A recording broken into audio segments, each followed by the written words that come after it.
Pakeezah part 3। एक ऐसा इंसान जिससे हमेशा अग्नि नहीं खाई थी, उसके साथ सारी जिंदगी गुजारने का सवाल ही पैदा नहीं होता था। पहले अगर सुकून नहीं था तो इस कदर बेसुकूनी भी नहीं हुई थी। अब तो जैसे एक आग जलती रहती थी हर वक्त, जिसमें जलकर मर जाने सारी दुनिया को जला देने का दिल करता था। हल्क से खाना उतारना मुश्किल हो गया, सांस लेना ही मुश्किल हो गया, आंसू हर वक्त जैसे पलकों पे धुरे रहते। उधर किसी ने पुकारा, इधर आंखों की बरसात जारी हो जाती। मौजज़ों की दुआएं बाकी रह गई थीं, बस आखिर क्यों किया वो इसका खुदा नहीं है। कभी कभी वो सख्त नाशुक्री हो जाती और शायद गुस्ताख भी। इसे अपना आप कठपातली लगता और दुनिया तो मिशबैन। इसे लगता खुदा उसको नचा कर दुनिया को तमाशा दिखे रहा है। मगर थोड़ी ही देर बाद अपनी अलिफा से सोच के लिए रू रू कर अल्लाह ताला से मुआफ़ी भी मांग लेती।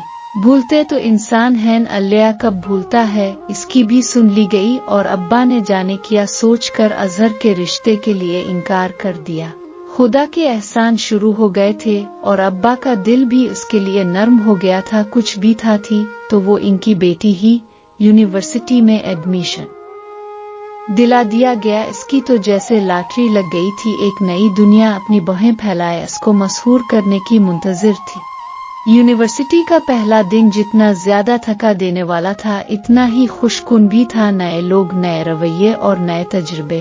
पहले ही दिन 2 लड़कियों से अच्छी बातचीत हो गई और ऐसा लगा ये एक नई दोस्ती की इब्तिदा है।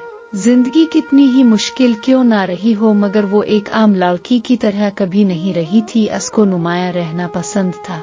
कभी क्लास में सवाल पूछ कर टीचर की नजरों में रहना, तो कभी किसी मुकाबले में जीत कर स्टूडेंट्स की वाह समेटना। दूसरी तरफ खानदान ने कभी अच्छा खाना बनाकर तो कभी अपनी सिए हुए कपड़ों पहनकर सबको मुतासिर करना। उसको सराहा जाना और अहम रहना पसंद था। और अब तो हैदर उसको अहमियत देकर अहम होने की खुशी से भी आगाह कर चुका था। तो बस वो गुम होकर नहीं, अहम होकर रहना चाहती थी। यूनिवर्सिटी में दाखिला मिलते ही इसने नुमाया रहने के तरीके ढूंढने शुरू कर दिए। बोलने की शौकीन थी तो स्टूडेंट्स ऑर्गेनाइजेशन को मुकाबला तकरीर में अपना नाम दिया। वो उनके लिए फनुज में गई तो इसने भी अपने प्रों को मुकम्मल खोल लिया। अब कोई भी सपोर्ट कंपटीशन होता, स्पीच कंपटीशन, स्टूडेंट ऑर्गेनाइजेशन के मेंबरान जानते थे कि इसकी शिरकत लाजमी है। निम्रा अली की शिरकत लाजमी है। रफ्ता रफ्ता वो पहचानी जाने लगी। प्रोफेसर्स और स्टूडेंट्स को इसका नाम पता चलने लगा। उन्हें लोगों में एक वो भी थी, हसना सिकंदर बना कुछ मेहनत किए सब में मशहूर। और इस शोहरत की वजह तो कुदरत ने इसे देकर भेजी थी। इसका मस्मराइज नग हसन नजर रुक जाती थी इस पर, जैसे पलटने से बिनाई जाने का खदशा हो। देर तक देखने से भी डर लगता था कि अपने आप पर काबू ही ना खो दे।